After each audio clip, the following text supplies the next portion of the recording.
Hello guys, welcome back. So now let's close our admin web panel and we are going to the users app. So open up the users app. We are going to retrieve and display the banners on the home screen inside the user app. So for that purpose, go to the home screen dot.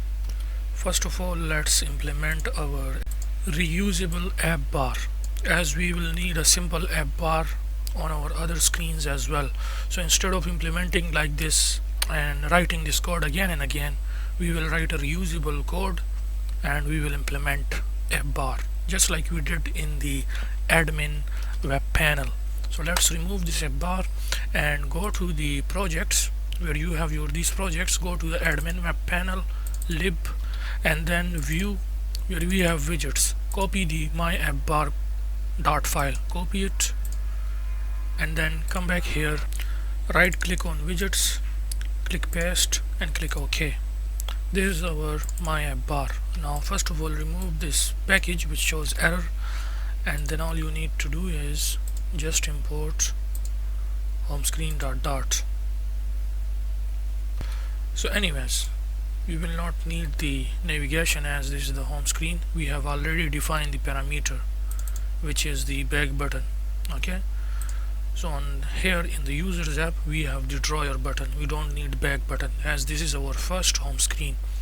So what we can do is we can simply say my app bar, and you know that we have to pass the parameters. Show back button we don't want, so false, and the title message, this is our home screen. So if you want, you can display the home or home title, or we can simply say like the app name.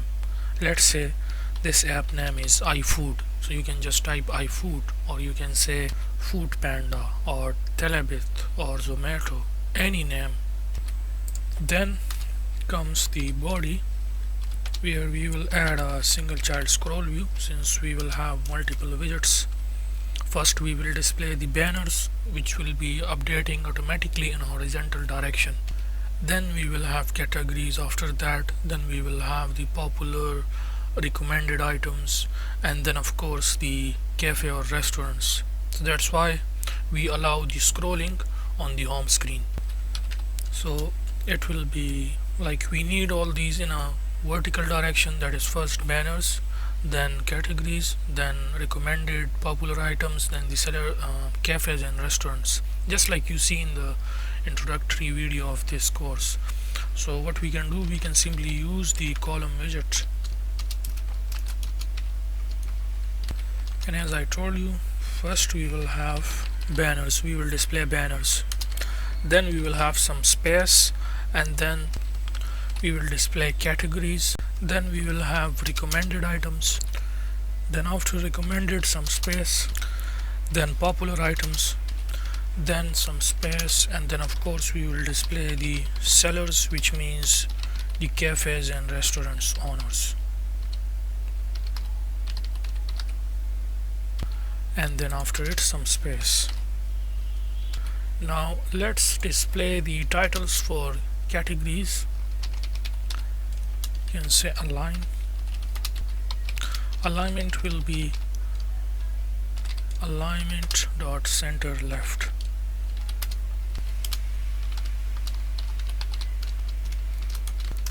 So we can say categories, and let's apply some text style on it.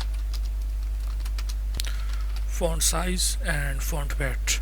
Now let's apply some padding on our this align widget, which will be only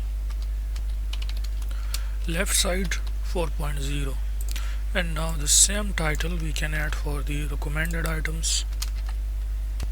So we can say recommended, then of course for the popular and for the sellers and restaurants as well. So this one is for popular, and then this one is cafes and restaurants. Now let's test our application.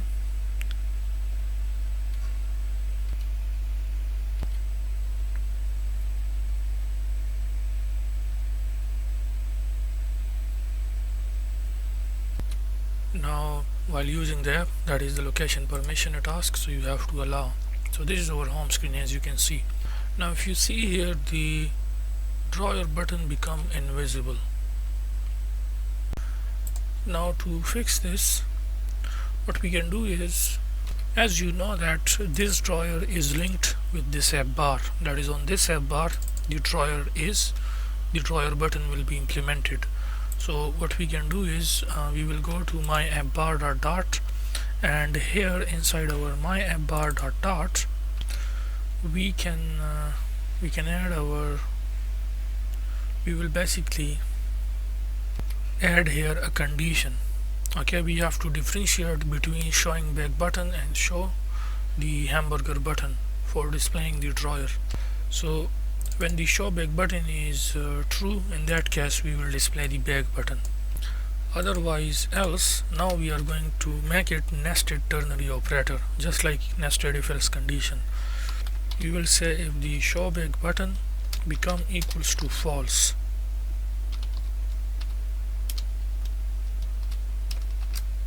then display icon button for hamburger.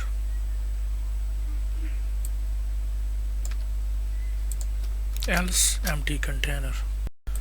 So now let's implement that. In here you know that we have to add icon and on pressed. Copy it from here and simply paste that here like this. And of course now we will change it. So as this will be for the drawer, so we will add a icon which is like hamburger icon, and we have like that, like this, calendar view day. Okay, or we have also other icons like menu, which is the exact hamburger icon. Okay, menu. So it is totally up to you. Now it is customized. Any icon you want, you can add it.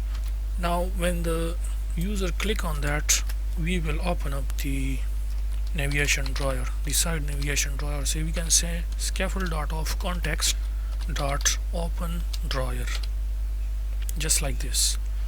And now let's install the app on our phone. Now you can see the hamburger button. If you click on it, it will open up the drawer. If you click here, it will close. If you click, it opened. One thing which I have to mention, I notice here that the automatic impli leading, which is for displaying the back button by default. If it is false, it means do not display. If it is true, it means display. And you know that it depends on this boolean type variable. So we have to pass this show back button boolean type variable to it. Now please make sure to do this change also in the admin web panel. Let me just close this quickly and do it in front of you. Go to the admin web panel, and here we have our my app bar. All you need to do is just to this assign its required variable. Okay, if it is true or false, it depends on this boolean type variable. So just this change you have to do in the admin web panel. Then close it. Let's go back to our users app.